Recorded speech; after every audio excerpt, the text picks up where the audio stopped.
बिहार में इस साल के अंत में विधानसभा चुनाव होने हैं और उससे पहले चुनाव आयोग की स्पेशल इंटेंसिव रिवीजन यानी एसआईआर प्रक्रिया पर देश की सबसे बड़ी अदालत में मचा है सियासी घमासान। स्पेशल इंटेंसिव रिवीजन यानी कि एसआईआर प्रक्रिया को लेकर सुप्रीम कोर्ट में गुरुवार 10 जुलाई 2025 को सुनवाई हुई।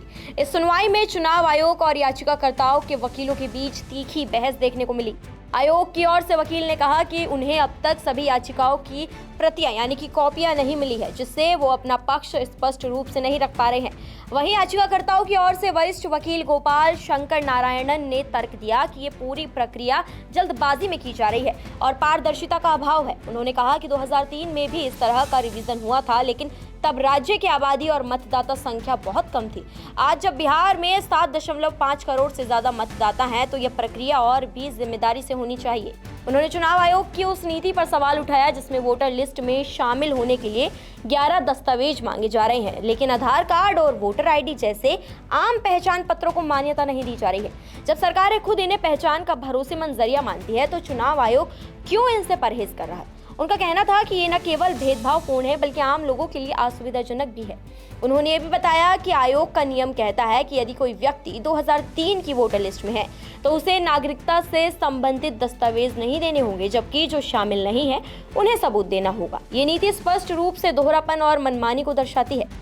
जस्टिस धुलिया ने सुनवाई के दौरान कहा कि अगर आयोग के पास 2003 का डेटा है तो संभव है कि घर घर जाकर वेरिफिकेशन की जरूरत ना हो, लेकिन वकील ने आपत्ति जताई कि अगर कोई व्यक्ति पिछले 10 साल से वोटर है तो अब उसे दोबारा अपनी नागरिकता क्यों साबित करनी पड़ रही है। ये सवाल खासतौर पर प्रवासी मतदाताओं के लिए बेहद गंभीर है। वहीं जस्टिस बागची ने साफ किया कि स्पेशल रिवीजन का प्रावधान रिप्रेजेंटेशन ऑफ पीपल्स एक्ट 1950 की धारा 21(3) में मौजूद है और ये चुनाव आयोग का अधिकार क्षेत्र है कि वो इस प्रक्रिया को कैसे लागू करे। लेकिन कपिल सिब्बल और अभिषेक मनु सिंघवी जैसे वरिष्ठ वकीलों ने तर्क दिया कि आयोग प्रक्रिया को पारदर्शी और निष्पक्ष तरीके से नहीं चला रहा है। उन्होंने कहा कि voter ID, birth certificate, MNREGA card किसी को भी नागरिकता का प्रमाण नहीं माना जा रहा है, जबकि देश के केवल 2% नागरिकों के पास ही पासपोर्ट है। सुनवाई के दौरान अदालत ने भी चुनाव आयोग से सवाल किया कि यह प्रक्रिया समय से पहले क्यों शुरू नहीं की गई। जस्टिस धुलिया ने कहा कि अगर एक बार वोटर लिस्ट बन गई तो कोर्ट उसमें हस्तक्षेप नहीं कर पाएगा, इसलिए सावधानी और पारदर्शिता बेहद जरूरी है।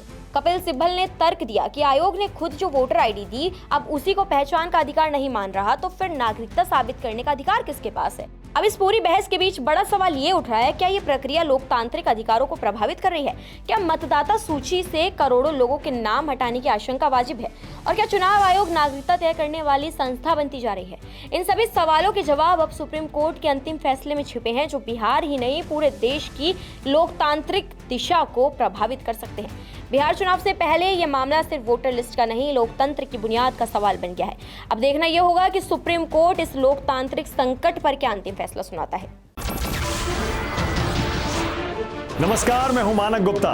अगर आपको हमारा ये वीडियो पसंद आया हो तो इसे लाइक और शेयर जरूर करें, और हाँ, हमें सब्सक्राइब और फॉलो करना ना भूलें ताकि आप देश और दुनिया की कोई खबर मिस ना करें।